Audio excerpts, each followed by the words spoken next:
আসসালামু আলাইকুম, সবাই কেমন আছেন? আজকে আমি আপনাদের দেখাবো আমার একদিনের ঘাস কাটা।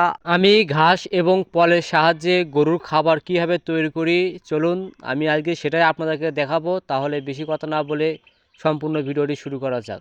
সকালে ঘুম থেকে উঠে প্রথমে আমি চটি পারলাম, তারপর দড়ি আর একটা গামছা নিয়ে নিলাম, বিদেশি ঘাস কাটতে যাব। আমার এক বড়াব্বা আগেই ঘাস কেটে ভ্যানে করে নিয়ে যাচ্ছে। আমি আস্তে আস্তে আমার ঘাসের জমিতে পৌঁছালাম।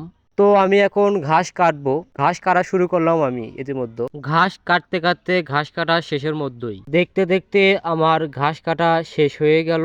দড়ির সাহায্যে আমি বোঝাটাকে ভালো করে বেঁধে নিলাম যাতে বোঝাটা খুলে না যায়। দুইটা বাছুর আমার ঘাসের জমিতে পড়ছে, তো সেগুলোকে আমি খেতে দিলাম। বাছুর দুইটাকে খেতে দেওয়ার পর আমি ঘাসের বোঝার কাজে চলে আসলাম। তারপর দেখি আমার এক দাদা পাশের জমিতে কামলার সাহায্যে মাঠে কাজ করে। দাদার কাছে গিয়ে বললাম যে দাদা, আপনি এখানে কি করবেন? আমাকে বললেন তিনি নাকি ওখানে ধানের বিচুন ফেলাবেন। তার বয়স ম্যাক্সিমাম 75 বছর হবে। তিনি যে এখনো মাঠে কাজ করতে পারেন, এটা আলহামদুলিল্লাহ। ওখানে একটু কথা বলে আমি আবার ফিরে এলাম আমার ঘাসের বোঝার কাছে। সবকিছু তুলে এবার রওনা দিলাম বাড়ির দিকে।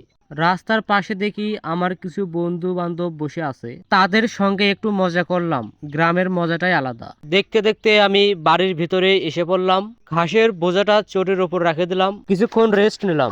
রেস্ট নেওয়ার পর আমি এখন ওখান থেকে কারি বার করব। তো কারি বার করা শুরু করলাম। কারি বার করা শেষ, আমি এখন কারি নিয়ে যাব কারি কাটতে। কারি কাটতে বসে পড়লাম। আমি এখন কারি কাটা আগে শুরু করব। কারি কাটা শুরু করে ফেললাম। কারি আটি এবং বিদেশি ঘাস দুটাই কাটা শেষ। সব ঘাস পল কাটা হয়ে গেল। পল ঘাস ভালোভাবে মিশিয়ে রাখলাম যাতে গরুগুলোর খেতে সুবিধা হয়। এই ছিল আমার আজকের একদিনের মাঠের কাজের ছোট একটা জার্নি। কেমন লাগলো কমেন্টে জানাতে ভুলবেন না। ভিডিও ভালো লাগলে লাইক, শেয়ার আর সাবস্ক্রাইব করে পাশে থাকবেন। আল্লাহ হাফেজ।